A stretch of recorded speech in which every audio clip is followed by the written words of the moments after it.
E vamos voltar ao vivo a Lisboa agora para falar da crise econômica na Europa. Pedro Bassan, uma notícia hoje acalmou os mercados. Coisa boa começar o dia com uma notícia assim. Qual é a notícia?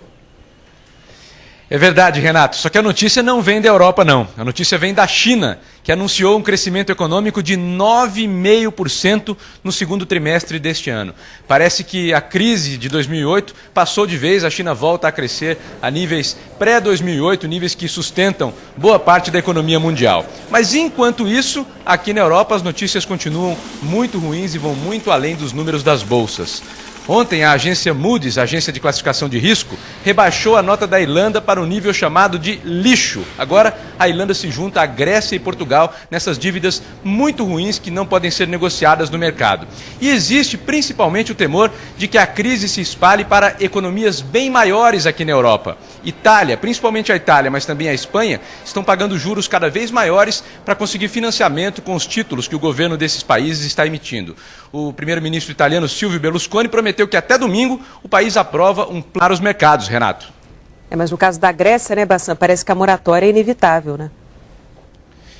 É verdade, Renata. Esse problema, toda essa crise recente na Europa começou na Grécia e parece que não vai ser resolvida enquanto a própria Europa não conseguir resolver o problema grego. Agora a situação está num impasse político. Alguns países defendem que os credores participem dessa renegociação, na chamada reestruturação, que nada mais é do que os credores chamam de calote, ou seja, eles vão deixar de receber parte desses títulos que têm nas mãos. Não se sabe ainda a fórmula para isso, mas por enquanto dois times estão bem definidos aqui na Europa. De um lado estão Holanda, Alemanha e Finlândia, defendendo que os credores participem sim e percam dinheiro nesse novo plano de ajuda à Grécia. Do outro lado estão França, Espanha, Portugal, Grécia e principalmente o Banco Central Europeu, defendendo que essas dívidas têm que ser plenamente honradas e os credores não podem participar, não podem perder dinheiro, senão os mercados nunca vão se acalmar e a situação grega não vai ser resolvida facilmente. Já foram lançados 36 planos ou 36 ideias diferentes para ajudar a Grécia e até agora a Europa não chegou a um acordo. Renata, com vocês. Obrigada, Bassan. Mira Leitão, tem uma notícia boa aí vinda da China. O importante da China é o seguinte, a China, na verdade, é o motor que comanda o mundo. Então, o mundo voa com um motor só, a China. E a notícia boa é que o motor está cada vez melhor.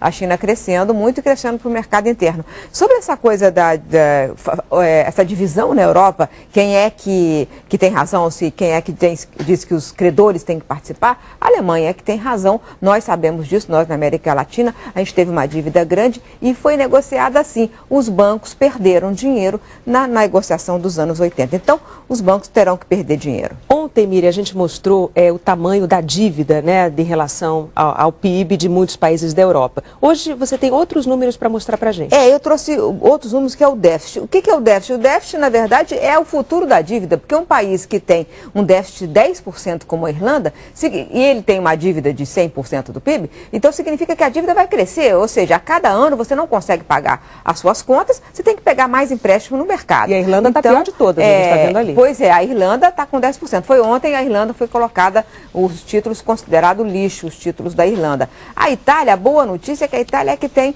a menor dívida desses 5 países aí. E como vai ter um pacote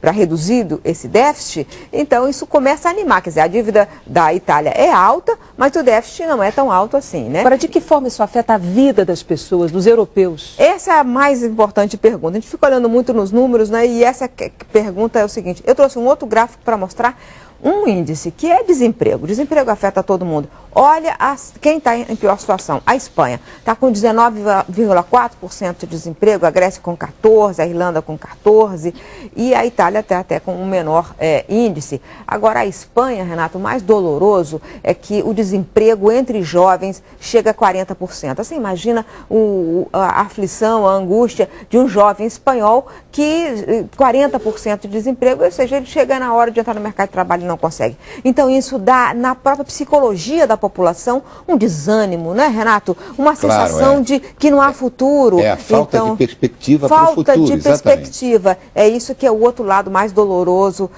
da crise.